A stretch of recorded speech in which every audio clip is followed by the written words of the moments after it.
Hey, this is Anney. Oh, yeah, and Samantha. And welcome to Stuff I'll Never Told You, production of iHeartRadio.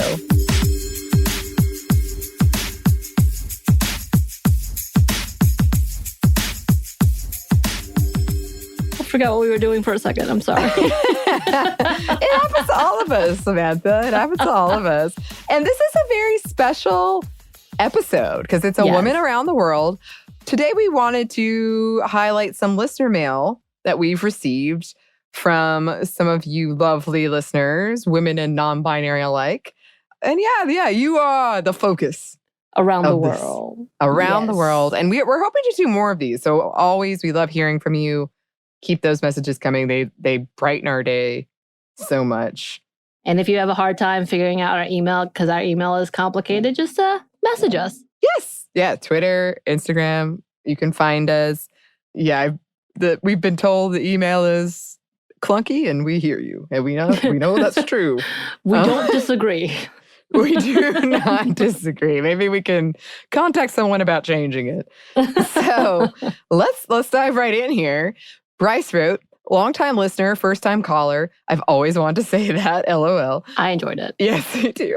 Please listen to Meet Me at the Altar. They are amazing pop punk. I'll list a few other bands. Spiritbox, Ganser, Pleasure Venom, Polystyrene, Bam Bam. So this was in response to the episode we did on emo and punk pop and the pop punk, excuse me. The unfortunate misogyny in that world. But we asked, we put out a call for women and non-binary folks in that space making amazing music. And you listeners have responded. And I'm very, very excited about these recommendations. I'm so excited to check them out. Oh, I have one more for you from one of our Instagram followers / listeners, obviously. Her name is Callie, or at least that's her Instagram name. And I'm going to say Chadester. I'm so sorry if I just butchered your name. We love you. But they recommend that we do Diet Sig for a girl pop punk band as well. So put that in your suggestion box. Oh, I am so excited. I'm legitimately very, very excited to check these bands out. Down. And then we also have Catherine who wrote, forgive me if you did mention it and I spaced out, but Julia Krajewski of Germany is the first woman to win individual gold in eventing, which we just figured out was an equestrian triathlon, apparently. So there you go. That's very cool. Despite frequently beating out the men in the annual FEI 5-star events, which are actually more difficult than the Olympics, only this year do we finally have a woman as the individual gold medalist. And no, we didn't know that, so thank you. That is incredible, and congratulations to Germany for that. Yes. That was one of the events when I was saying, like, when I was watching these Olympics this year, and the announcer would be like, this is the first time a woman has ever won a medal and equestrian has won. I was like, what, really? Right? So yeah, that's amazing. And thank you for bringing that to our attention. We have another email about the Olympics from Steph, who wrote, really enjoyed your Olympic wins for women part 1 episode. I have many feelings and opinions about the Olympics this year, which have made me less than enthusiastic about watching most events. But I follow the women's soccer events closely as I'm a big fan of Canada's national team. I don't know if this got much press in the US, but their gold medal win made Quinn the first openly trans person to win an Olympic medal. Yay! One of our major national news sources has a piece on Quinn here, which I thought was pretty well done. I also had a good chuckle at Trump's expense, given that his quote, woke means you lose, was so proven wrong. After their win, my partner and I chanted, woke wins, woke wins. As a general observation, I can't be the only one who finds the IOC's non-reaction to trans athletes very confusing, given their obsession with women's bodies in general, right? Anywho, thanks for the great work. I love how open you have been about your own growth, experience, and opinion. P.S. It goes without saying, but bronze is certainly a win. And any of the U.S. women's national soccer team athletes could run circles around Trump any day of the week. Yes. Thank you. Yes, thank you. And yes, we did go on to talk about that in our Olympic wins for women part 2, but that is a huge achievement and long overdue. And I love your reaction, your partner, your reaction to it, to that Best win. Chant That's ever. great. And congratulations to you, to Quinn, and to you, because that is very exciting. I know when Way you to get go, Canada. Yeah. Even though there's a little bit of competition, way to go, Canada. Yes. We are proud. And then listener Lauren wrote, First of all, I love the podcast. It is super informative, therapeutic, eye-opening, and has changed my life in so many meaningful ways, especially your segment on bisexuality. I was closeted for a long time, and when I tried to come out 7-ish years ago, I was talking to an extended family member I was living with and close to at that time, and I had been experiencing physical and romantic attraction to women for years by that point and decided to take the first step. They simply scoffed at me and said, quote, "You're like college girl gay." Oh no. And I can be super impressionable, especially around people I look up to. And that statement really stuck with me. I already didn't feel like my sexuality was legitimate. And while that conversation didn't stop me from further pursuing relationships with women, it certainly fueled my existing doubts and insecurities. Fast forward to 2017, when I first started dating the man who would become my husband. While I wanted to share that part of myself with him, I just couldn't do it. Some days I felt like a fraud, and other days I would think, what's the point? Or the old standby, was I just trying to feel special? Also, I didn't want to offend anyone either. It felt like claiming something while hiding behind hetero privilege. I resolved it was too late to come out. Then in June of 2019, I saw Sminty's newly released segments on bisexuality and gave them a listen. It was like waking up. I thought, whoa, wait, and what am I doing? Why was I thinking about it the way that I was? Of course, I'm bisexual. I love women and I love being with them romantically and physically. Obviously, I'm bisexual and I'm engaged to a man. That's what that means. And so I summoned the courage and came out to my then fiance. And what happened next cemented our relationship for life. He thanked me for opening up to him, didn't judge me, and committed himself as an ally. There was no, but yeah, how many women have you even dated? Or, but you're straight now, right? No allusions to biphobia or birasure could be found, and no perverted propositions of threesomes that definitely would have been a deal breaker. Agreed. I eventually decided to come out to my parents and sister, who met me with nothing but love and support. And so I've been slowly but gradually coming out, not because I feel like I have to, but I want to. While my journey is far from over and it's not all sunshine, safety, positivity, and openness, I'm far happier than I've ever been. And I'm so glad I found your podcast. And now for the second part of this email. Yay, second part, which first, we want to celebrate that first part. Congratulations. Yes, and that gives us all the feels. Yes, I connected with so much of that. And I'm so happy we could be a part of this in any way. Yes. And that you've been largely, it sounds like, accepted by the people in your life. That's fantastic. And we're so sorry about your earlier experience and glad you've been met with so much love and support. You deserve that. Yeah. Yes. But yes, on to the second part. I have show recommendations, and we love those. Mm-hmm. I'm here to recommend the show Good Omens, which you're not the first, so I'm excited to hear about this. Good Omens to you, if you haven't already seen it. It is a fantasy comedy created and written by Neil Gaiman, based on his and Terry Pratchett's 1990 novel of the same name. It is a 6-episode miniseries on Amazon Prime that stars Michael Sheen and David Tennant, whom I love, as the angel Aziraphale and the demon Crowley, who secretly work together to stop the impending apocalypse. Now, it does have religious themes to it, which can be off-putting if you, like me, grew up religious, going to church and having negative associations with religion. But those religious elements are more related to world building and how Aziraphale and Crowley exist within and react to that world. Plus, the show is light and humorous. I can't express my love for this show enough, and here's the main reason why. Confirmed by Neil Gaiman, Aziraphale and Crowley's story was written with the beats of romance. Not only that, but I think it is the male-male asexual love story we've all been waiting for. So here's the Twitter quote that she included, so thank you.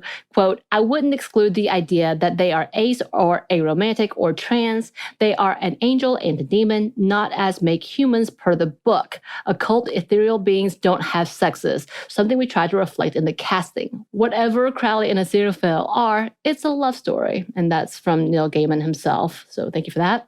So for more background, angels and demons are sexless unless they make an effort. Cue characters with they-them pronouns. Archangels traditionally male, played by female actors. Androgyny, female actors playing demons who aren't at all sexualized, not even a little bit. Crowley's gender fluid energy. And God is voiced by a woman. And the show never makes gender presentation the butt of a joke. There's even a scene where the demon Crowley applies to be a nanny for the Antichrist, and in doing so, he cosplays as Mary Poppins simply because, according to the book, Crowley loves that movie. David Tennant as Crowley in this amazing Mary Poppins-inspired outfit, and it's not the butt of the jokes even once. The only joke in that bit is the lullaby he sings to the supposed Antichrist about going to sleep and dreaming of the day he will destroy and rule the world. And to top that all off, the angel and the demon don't declare their love for each other through physical acts of love or even in a cinematic kiss, but through their words, spending quality time with each other, e.g., romantic meals with champagne toast at the Ritz, and acts of service. Anyway, I'd really like for you both to watch and let me know what you think. Maybe even do an episode on it. I'm really curious to see the show from a fresh perspective. I painted a pretty picture, but the show still has flaws. While Neil confirms that avoiding transphobia altogether and giving a you to the gender binary, when applicable was what they were going for, they may not have always achieved it. Also, Crowley's cosplay as Mary Poppins did, unfortunately, see some backlash as some did interpret it as transphobic. She asked, am I blinded by my love for DT Neil? Maybe. Either way, it's a really entertaining watch, and it was even how I got into fan fiction. Anney, so many fan fiction. And the fandom, everyone is so nice. And the enthusiasms reminds me of Super Who Lock 2.0 without the queerbaiting, or at least I'd like to think so. So I'm guessing Super Who Lock is Supernatural, Doctor Who, Sherlock? Yeah. Am I right? Yeah. I did it. Okay. Yes, I'm so proud of you. Thank you. I'm so proud of you. I did it. I'm so happy, Lauren, that this space has been welcoming to you in terms of the fandom and writing fan fiction or reading fan fiction, and also welcome. And I'm sorry because I just introduced a friend to fan fiction and she's very angry at me, but also very happy because it does consume your world. But yes, I love this show. I have not seen it yet. I really recommend it. I want to watch it after reading this email again because I think I just watched it without my feminist lens on. Yeah, I was just, but I think a lot of times when I do like something, it is because it has those elements. It has those things of like, oh, wow, there is this really close relationship and it's not sexual, but it does have this feeling of like being romantic or being really committed, which is something I've been thinking about a lot lately. Is this idea of like being committed without the sexual part, but like just finding those people that are your people. Did they sign up for a new season? I thought that was happening. I think so, yes. I believe there will be another one. Also, yeah, I did really enjoy the book, but you definitely, we should watch it and do an episode on it. I need to go watch it. I'll put it on my list. I need new things anyway, just as long as it doesn't make me cry or feel bad about the world. No, I don't think it will. Am I going to feel bad about the world? No, I don't think. Okay, I don't mind destroying the world, just bad about it. Like, are there dogs that are going to be murdered? Lord, I don't remember, and that hopefully there isn't one, and then you'll be like, "What's wrong with you?" I'm going to blame you and Lauren and cry about it for a day. Yeah, I don't think that's true. It's very stylistic. It's very like the design is really cool. I think and you and I have talked about this. I think as people who did grow up religious. And for some reason, I do gravitate a lot of times towards religious horror. It's definitely not a horror show at all. But like, I do find myself like, I just know that stuff. I know the Bible and I know these stories. So that's I will say names like Aziraphale as well as Crowley is not in my realm of Bible studies. So those are Crowley newer to is me. Probably, I mean, that's like a demon. Yeah. I mean, you got the vibe. But yes, thank you. Thank you for that message and for sharing your experience coming out. It's just very, very beautiful. And yes, we shall watch the show and add it to our list. My list. Yes.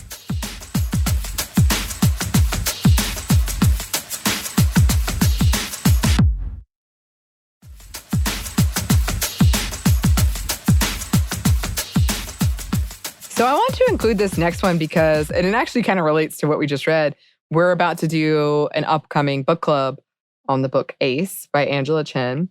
And so some of the stuff we're touching on, we're going to touch on in that episode, including this, which is kind of fictional representation of Ace people. So Brandy wrote, "Want to thank you for your happy hour on sexuality. I'm writing in to give Anney some validation.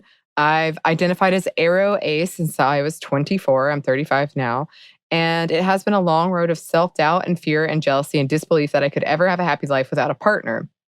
But there has been so much joy too. And that's where I have to remember I'm already living that happy life.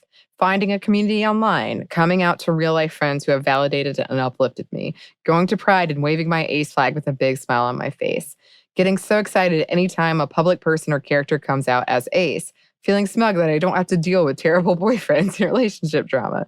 So I want to share that whatever you're going through, I probably thought it and felt it too. And I see you. I'm proud of you. Oh, thank you. You don't have to have any answers right now. It's scary, but I feel like we'll never regret being true to ourselves, even if we don't have the exact words for who we are or what we want. I found Bella DePaulo's site very helpful and not feeling alone. She's not ace, but she is happily single, and I've leaned on her wisdom so much over the years. You should check out her work if you haven't yet, belladepaulo.com. I've also found solace in pop culture where I can. There's a newish book called Loveless by Alice Oseman that made me feel so represented and seen. You should definitely pick that up if you haven't yet. I keep a list of characters who seem ace to me, and Luke Skywalker is at the top of that list. In New Hope, he seems more in awe of Leia than anything else. In Empire, his reaction to her kissing him was less excitement, attraction than satisfaction that he was getting attention over Han, who was clearly bothered by it. I think Luke's smirk was more about Luke knowing Han liked Leia than liking her himself. When he found out she was his sister, he wasn't disgusted or ashamed that he'd been attracted to her. He just looked like he thought, that's why I like her so much. We're a family. Mary Poppins is also very obviously ace. Watch that jolly holiday scene with Bert and tell me she has anything but platonic feelings for him. He makes a move and she gently rebuffs him. Then he teases her later by naming all of his gal pals and she acts offended. It is most definitely two friends joking around. She's ace in the sequel too. There's Elsa from Frozen movies, of course. I'm all for #give Elsa a girlfriend, but they didn't. So we get to keep ace Elsa. Mark Watney from The Martian, not a hint of romance in his life, but great friendships. And most of the hobbits from Lord of the Rings. Marriage doesn't seem important in their culture. Claire from Jurassic World, I think she's a hetero-romantic ace. Ariadne from Inception, she could not have been less interested in Arthur's kiss. And Crowley and Aziraphale from Good Omens. Pretty much confirmed by Neil Gaiman, although he accepts all headcanon. And my favorite, Jo from Little Women, who cannot be bothered with men and wants to stay with her family forever. And Louisa May Alcott only married her off because she caved to her publisher's pressure. I have more, but this email is already too long as it is. I think writers try to include characters who aren't interested in partnering up, but they don't have the vocabulary or the desire to make them ace, or they know the higher-ups will insist on a love interest. So I'm really grateful for the ones who do show up on our screens. Aw. Yes. Thank you for that message. It was so kind. And I totally agree with you on Star Wars, and I love it. And yeah, I've got another Good Omen shout out here. And you feel so seen. I do. And I feel like, yeah, we're going to be talking about this with the book, obviously, but I just feel like my ideas are expanding. There's a lot of things I'm like lifting off. Well, it doesn't have to look this one way, or it doesn't have to look like this. And there are all these different interpretations or ways that people can be and people can be happy. So I love that. And I'm really, really grateful for people who have sent these messages of their own experiences and being so open with us. So we really do appreciate it. Yes. And speaking of, if you would like to contact us, you can. Thanks to all the listeners who we highlighted in this Women Around the World episode.